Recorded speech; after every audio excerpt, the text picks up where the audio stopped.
Rekan-rekan sekalian, di video yang kedua ini saya akan menjelaskan tentang hal-hal yang kemudian saya pelajari dari semester yang lalu. Ya, jadi setengah semester dari mulai pertengahan Maret sampai kemudian Juni. Ya.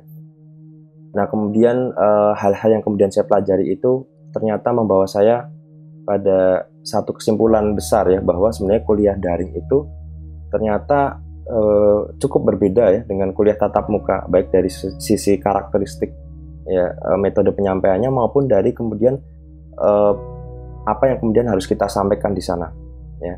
Nah, ini yang kemudian nanti akan kita kupas dengan ya saya kira dengan menggabungkan antara apa yang kemudian saya baca dan dengan pengalaman saya berinteraksi bersama adik-adik mahasiswa. Nah, dari berbagai macam interaksi yang saya lakukan dengan mahasiswa dan juga dari beberapa referensi yang saya baca, saya menemukan adanya perbedaan yang cukup jauh ya antara bagaimana mahasiswa zaman sekarang atau zaman now itu belajar dibandingkan dengan pada saat kita menjadi mahasiswa. Saya sebut dengan 5R ya. Jadi yang pertama adalah research. Adik-adik mahasiswa kita itu ternyata ketika bekerja atau kemudian ketika mereka menyelesaikan tugas, itu mereka lebih suka berkolaborasi. Yang mana kemudian media sosial atau kemudian WhatsApp, Telegram, atau mereka banyak menggunakan Line ternyata membuat kolaborasi ini jadi sangat efektif, yang mana kemudian itu tidak pernah kita bayangkan pada saat kita menjadi mahasiswa. Nah, ini adalah hal yang positif ya, ketika mereka tahu cara menempatkan atau kapan mereka harus berkolaborasi. Tapi ketika kita tidak memberi mereka instruksi bagaimana mereka harus berkolaborasi, maka ini yang terjadi pada saat assessment ya rekan-rekan. Jadi ketika rekan-rekan ingin menguji kemampuan personal mereka melakukan kolaborasi, yang mana kemudian ini seharusnya tidak diperbolehkan ya. Nah, nantinya kita perlu menjelaskan mana yang harus dikolaborasikan dan mana yang tidak, dan ini adalah hal penting yang harus kita komunikasikan di awal.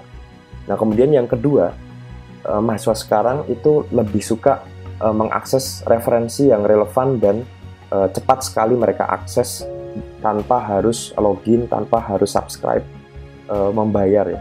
Jadi kalau saya boleh mengatakan bahwa bacaan mereka sekarang itu sudah bukan lagi buku teks atau paper begitu ya, yang mana kemudian ini mungkin menjadi bacaan utama kita pada saat kita mahasiswa atau pada saat dulu kita belajar ya.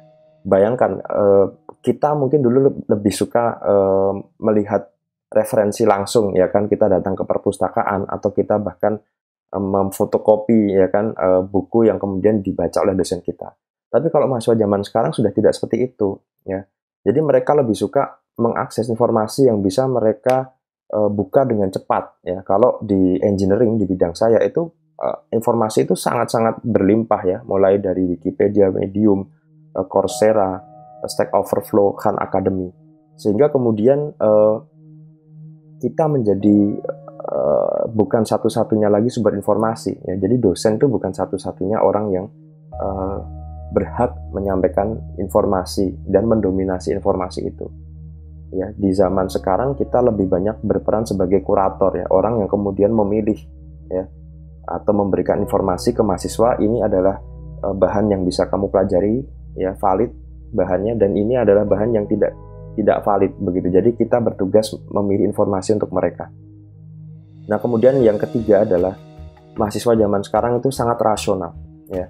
Artinya karena sumber informasi itu sedemikian luasnya dan mereka menemukan pembanding yang cukup banyak dengan apa yang kemudian kita sampaikan, maka cara mengajar yang otoritatif ini menjadi tidak efektif ya rekan-rekan. Jadi kalau kemudian rekan-rekan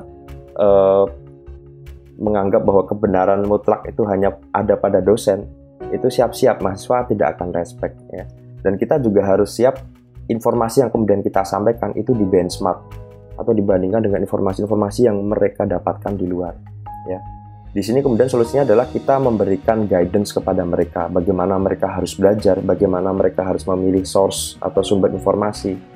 Dari situ kemudian mereka tahu ya, di tengah banjir informasi ini mereka bisa menyeleksi dengan baik mana informasi yang relevan dan cocok untuk mereka belajar dan mana yang tidak.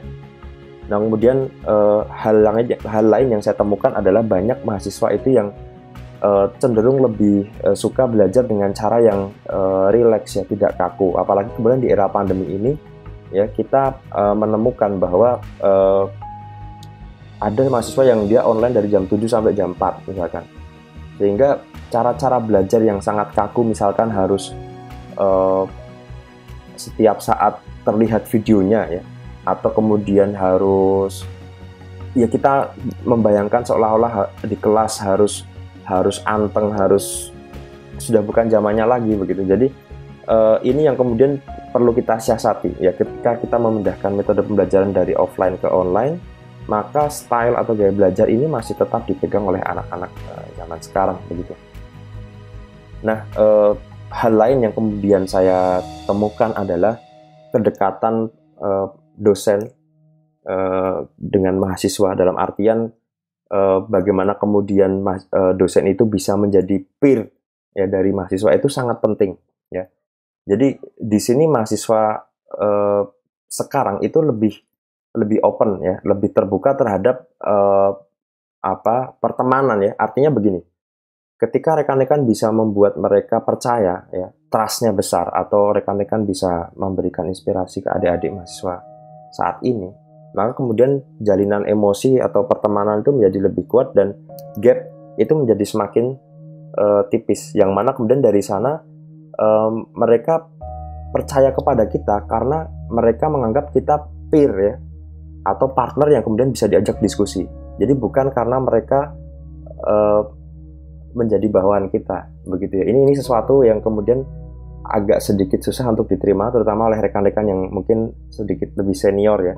Tapi ini adalah cara kerja ya, proses belajar mengajar zaman sekarang ya, karena kita bukan lagi satu-satunya sumber informasi. Jadi masih ada pembanding-pembanding di luar kita, yang mana kemudian ketika kita bisa memposisikan diri dengan tepat, maka kita bisa mendapatkan trust dari mereka.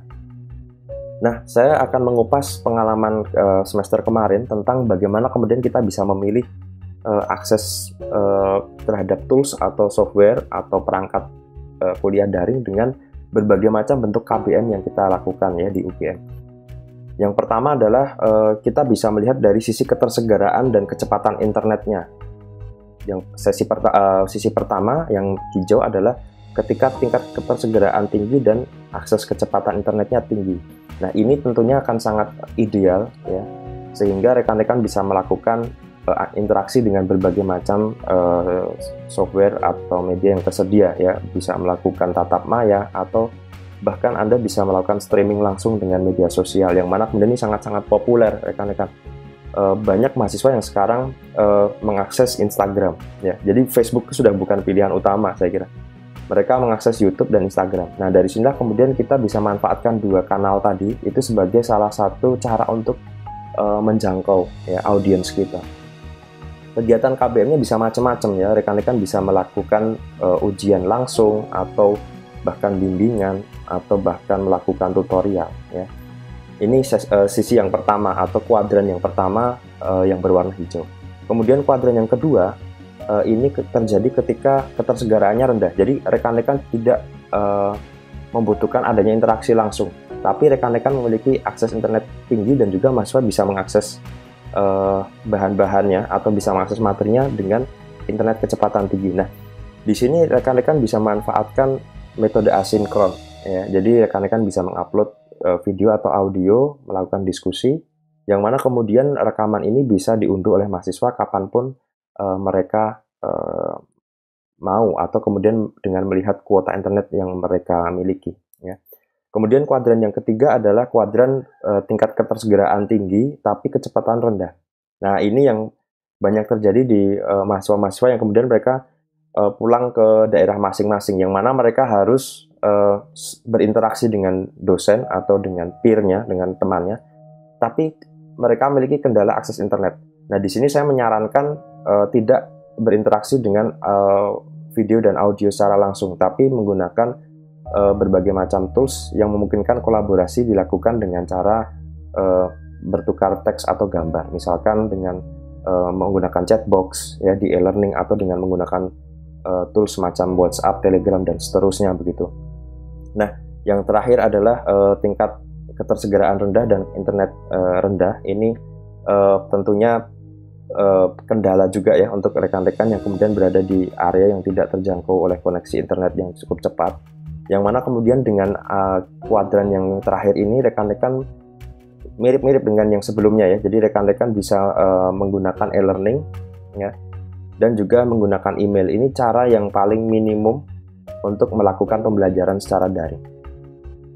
Nah, kita akan melanjutkan materi kita dengan mengenal model pembelajaran tradisional dan model flip ya. Model tradisional adalah model yang kita lakukan selama ini ya. Jadi model yang kemudian kita terapkan di universitas sebelum terjadinya pandemi adalah sebenarnya model tradisional, yang mana kemudian dosen itu mengajarkan materi di kelas, kemudian mahasiswa mendengarkan kuliah dan mencatat, lalu mengerjakan tugas ya.